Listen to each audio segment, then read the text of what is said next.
Hello everybody and welcome to another Marvel Legends review. Carrying on from my Avengers Infinity War series, this is the Iron Spider, part of the Build-A-Figure Thanos wave. On the side of the box we've got Spider-Man there, again on this side, and taking a look at the back of the box we have an awesome pic of Spidey using his web shooters and a very brief bio. And here we have the web slinging wall crawler out of his plastic prison. First impressions, I love how this figure looks. I love the modern day take on the Iron Spider suit, but at the same time I don't like the fact we don't get any alternative hands.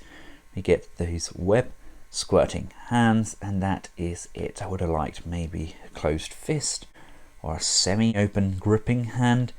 But no, unfortunately we just get these two web squirting fists, and it does kind of really limit what you can do with his posing.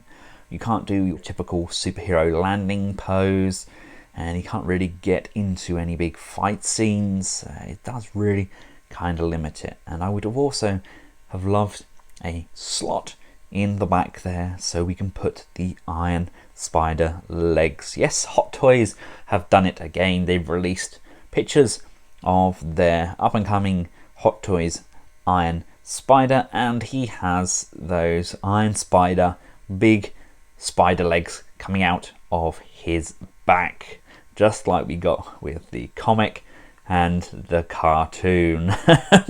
So once again Hot Toys have kind of given away something which had been kept quite hush hush. Getting up close and personal Spider-Man, he looks really nice. I just don't like these hands. I mean, they're almost kind of rock star.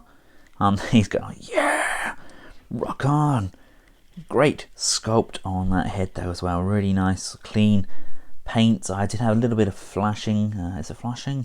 Where there's excess plastic on the neck there, and I love the texture on this. This is all raised as well. It's not just painted on; it's sculpted on. And it's really clean. The gold piping seems to go down all the way throughout. I can't see any glaring issues. We do have a bit of a smudge on the gold on the arm there. Seam appears to be quite clean, nothing really that prominent. And again on the back, really nice sculpted detail. I mean, even getting in really close, all of this is raised. It's not just a flat surface, which is nice. It's nice having a fully textured piece. And just look at the blue. It's a really nice kind of, looks like a combination of a pearlescent and a metallic paint. It's got them kind of swirls you get with the pearlescent paint, but at the same time it just glistens and beams. And again the red, it's really very clean. Looking down at the feet, really quite nice, actually, rather nice Spider-Man feet, and we have peg holes on the bottom and no treads or anything on there. What a very nice looking Spider-Man. Now as far as accessories go, he comes with the Thanos Build-A-Figure left leg, and that's it. Here he is alongside some other Spider-Man. He's not the most dynamic of figures. There are others that can pull off much better posing. I mean, this guy's articulation is insane, but he's definitely one of the better looking Spider-Man. As Shalmas Prime would say, we have a Spider-Man party. I still think that the Civil War 3-pack Spider-Man is a very good figure, and like I mentioned, he comes with the closed fist. That's something I would have liked with the Iron Spider, and unfortunately the colours are all completely different on these as well, so I can't just switch out one of the hands and hope that nobody notices. But they come a long way. I mean, the movie Spider-Man has definitely changed over time. It's not until you have all of these together that you see just how different Spider-Man looks, but they're all recognisable as Spider-Man. And here we have him alongside some of the other figures from the Wave, as well as Ragnarok Thor and the Marvel Select Thanos. I love that these legends are all the same price, but the figures and their height and scale varies so much. Right, now let's cover Spider-Man's articulation. I would just like to say though, Tom Holland I think is a very good Spider-Man. My son has been brought up watching the Ultimate Spider-Man series on Disney, and he really reminds me of the Ultimate Spider-Man. You can imagine him doing the whole Deadpool fourth person thing, just breaking out of character and talking to the audience. It's a really nice way of doing it. Right, the head can look up that far and down that far. We can go left and right, but we can't really tilt side to side. It's more of a swivel. We have a butterfly joint on those shoulders, so the shoulders can be brought inwards and outwards, and I do like the fact that the sculpt carries on throughout. When you move these arms outwards and inwards, all of the butterfly joint itself is sculpted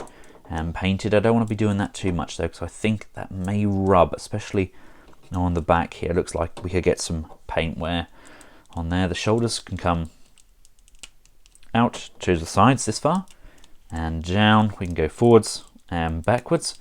We have an upper bicep rotation. We have not one but two bends on that elbow. The wrist can rotate, and we have a wrist joint as well. Again, really wish I could do something else with those hands. The abdominal crunch is pretty nice. That's a pretty good range on there. We have a waist rotation. We have forwards, backwards a little bit, out to the side this far, upper thigh cut. Nice double jointed bend on that knee, pretty much all the way back there.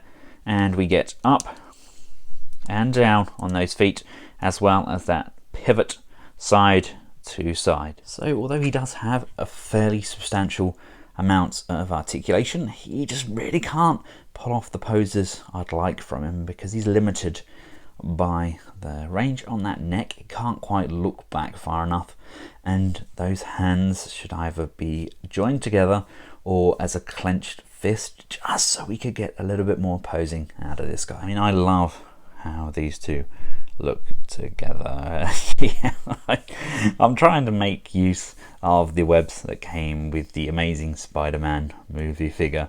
They're kind of not overly easy to use, but I wanted to kind of have Spider-Man being stepped on by Thanos and kind of squirting webs up to his eyes to distract him. But you get the idea. It kind of works. So there we have it, the Infinity War Marvel Legends Spider-Man. Not the best Spider-Man in my books, but definitely a refreshing look and feel to him. I love the sculpted details on the chest and back. I just wish we had those Iron Spider legs. That'd be fantastic. Having piped legs as well, so you can actually display them and having them kind of raising him off the ground. I think that would be a really good look.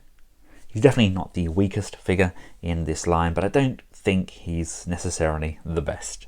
Hope you found this video useful. If you have, feel free to give a big thumbs up, share, and of course subscribe. I've included a link at the end of this video to my Patreon page, as well as the Marvel Legends playlist.